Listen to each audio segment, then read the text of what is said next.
Olá, meus amigos, que Deus abençoe a todos poderosamente, no nome do Senhor Jesus. Eu sou o pastor Arlindo Diniz e esse é o nosso canal, o seu canal Teologando. Seja muito bem-vindo e desde já eu quero convidar você e desafiar você. Se você é novo aqui no canal, está passando aqui agora e ainda não se inscreveu, se inscreva no canal, aperte lá no sininho para você ativar as notificações, para assim que sair um novo vídeo, você poder já estar recebendo, tá bom? Nesse vídeo agora, curta, não se esqueça de curtir, não só assista, porque você só assistindo é muito bom, mas se você assistir, curtir, compartilhar e se inscrever, você ajuda o canal a crescer. Então, além de assistir, curta, obviamente, se você gostar do conteúdo, e compartilhe com o maior número de pessoas possível, o maior número de pessoas possível que você conheça e que você possa compartilhar, tá bom? Nós estamos aqui para gravar o Teologando número 6. Eu quero falar com você hoje baseado numa pergunta que eu recebi pela manhã de um jovem, né, meu amigo e irmão em Cristo Vinícius, que me perguntou: pastor, a estátua que Nabucodonosor mandou fazer tinha a imagem de quem? Porque eu estava lendo e para mim não ficou claro. Tinha a imagem do próprio Nabucodonosor ou de quem? Né? Qual era a imagem contida lá na imagem que fez o rei Nabucodonosor? E eu quero ler para você aqui Daniel capítulo 3, vou ler aqui para você, capítulo 3, versículo número 1. O rei Nabucodonosor fez uma estátua de ouro, cuja altura era de 60 côvados e a sua largura de 6 côvados. Levantou-a no campo de Dura, na província de Babilônia. E o rei Nabucodonosor mandou ajuntar os sátrapas, os prefeitos, os presidentes, os juízes, os tesoureiros, os conselheiros, os oficiais e todos os governadores das províncias para que viessem à consagração da estátua que o rei Nabucodonosor tinha levantado. Então todo esse povo que ele chamou se reuniu para a consagração, certo? No versículo 3 diz: para a consagração da estátua que o rei Nabucodonosor tinha levantado, e estavam em pé diante da imagem que Nabucodonosor tinha levantado, e todos ali estavam, né, diante daquela imagem. E o arauto apregoava em alta voz: ordena-se a vós, ó povos, nações e gente de todas as línguas, quando ouvirdes o som da buzina, do pífaro, etc, etc, etc, vos prostrareis e adorareis a imagem de ouro que o rei Nabucodonosor tem levantado. E você conhece a história, né? E aquele que não se prostrar diante da imagem terá você irá para a fornalha de fogo, né? Foi um decreto que foi feito. Porém, em nenhum momento fica claro, né, como foi a questão, a dúvida do Vinícius, em nenhum momento fica claro que essa estátua tinha a imagem do rei Nabucodonosor. O que a Bíblia diz é que a todo momento em que lemos é que foi levantada essa estátua por ele. Bom, respondendo à pergunta, como não fica claro, existem alguns estudos, alguns artigos de alguns estudiosos. E alguns trazem a ideia, pelo contexto, de que o pessoal do governo vem ao rei Nabucodonosor dizer que alguns judeus não se prostram, se negam a adorar os deuses da Babilônia, os deuses que o Senhor adora. Então, nesse contexto, alguns estudiosos defendem a tese de que essa estátua possuía a imagem de um deus pagão, de um deus babilônico, um deus pagão babilônico. Alguns defendem a ideia, a tese de que esse rei era conhecido por Nebo ou Nabo, que era um rei pagão babilônico. Não deixa claro na Bíblia que a imagem é do próprio Nabucodonosor.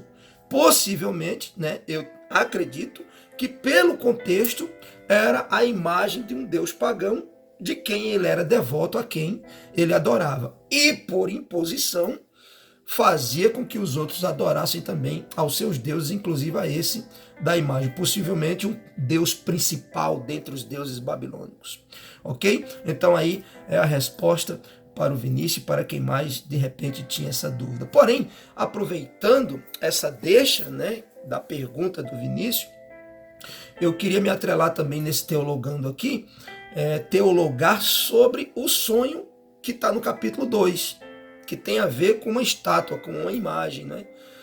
Porém, a estátua, a imagem do sonho que teve o rei Nabucodonosor e que Daniel interpretou é diferente, que foi outra pergunta do Vinícius. A imagem que ele faz é de ouro. A imagem do sonho que foi interpretado não era só de ouro, tinha cabeça de ouro, peito e braços de prata, o ventre, o começo ali das coxas de bronze, as pernas de ferro e os pés de ferro misturado com barro. Por que, pastor, que ele fez a imagem tão diferente? Uma coisa é uma coisa e outra coisa é outra coisa, era a dúvida, não é? Do jovem Vinícius. Ele tem a revelação daquilo que ele havia sonhado, Deus dá a revelação a Daniel, ele tem a revelação do sonho, porém, fica claro no capítulo 2, versículo 38, quando Daniel diz, tu és a cabeça de ouro. Então, por ele ser a cabeça de ouro, e por ele ter tido a revelação de que o seu império ia passar, ia vir um de prata, depois um de bronze, um de ferro e um misturado com ferro, né? E no final misturado com ferro e barro, e que uma pedra gigantesca tirada sem a mão de homem, né? Do penhasco, por assim dizer, destruiria toda essa estátua, ou seja, todos esses impérios. Na cabeça dele, do megalomaníaco Nabucodonosor, em sua cabeça, ele pensa, eu vou fazer uma toda de ouro, apesar de ter reconhecido o Deus de Daniel como Deus dos deuses, mas ele quer fazer uma estátua toda de ouro, pensando ele que, fazendo isso, não teria a fragilidade do ferro e do barro, e o império dele não passaria. Porque se ele era cabeça e depois vinha prata, isso quer dizer que o tempo dele passaria, o império dele passaria. Para não passar, ele faz toda de ouro. Mas nós sabemos da história, a história está aí, né? Isso não adiantou de nada. Então, eu queria falar com você acerca disso, desses 4 períodos que é narrado, né, e revelado por Daniel. Lembrando que também não poderia ser estranho, né, voltando um pouco atrás aqui, não poderia ser estranho se ele tivesse feito uma estátua com a sua própria imagem, diante da sua megalomania. Ele era um megalomaníaco. Mas, reafirmando, o contexto nos quer dizer que possivelmente seria muito mais a imagem de um dos principais deuses, né, pagãos da Babilônia. Muito bem, ele tem a cabeça de ouro, disse Daniel em sua revelação, quando Deus revelou, né, o sonho que teve Nabucodonosor. A cabeça de ouro representava justamente ele, está no versículo 38. É o Império Babilônico, que tem o seu início ali em 605 até 539 a.C., quando esse império cai, né, cai nas mãos de Ciro, o Medo, conforme está escrito em 5 de Daniel, versículo 30 e 31. Não é? Nesse tempo em que o império cai, já está o seu sucessor, Belsazar, aquele que você conhece a história, que dá um banquete, usa os utensílios do templo sagrado do Deus Todo-Poderoso para servir vinho e fazer uma festa, uma orgia com mulheres e concubinas, e que aparece a mão misteriosa escrevendo na parede, Mene, Mene, Tekel e Persim, ou Parsim, né, que no original seria, dando a ideia do plural Pérez, que significa o reino foi cortado, né? E também no final tem os dois sentidos, tem o sentido de Pérsia também. Então, a cabeça de ouro é esse período da história em que o Império Babilônico domina, né, o mundo de então. Depois tem o peito e braços de prata, que representa o Império Medo-Persa, que começa ali fundado por Ciro em 539, né, antes de Cristo. Depois nós temos o terceiro, que é o ventre e o começo ali das coxas de bronze, o Império Grego, dominado por Alexandre Magno, Alexandre o Grande, né? E que começa ali 330 mais ou menos antes de Cristo. E por fim vem as pernas de ferro, com os pés de ferro misturados com barro, que é o Império Romano. Essa mistura de ferro e barro é pela divisão que terá o Império Romano, na revelação que Deus deu a Daniel.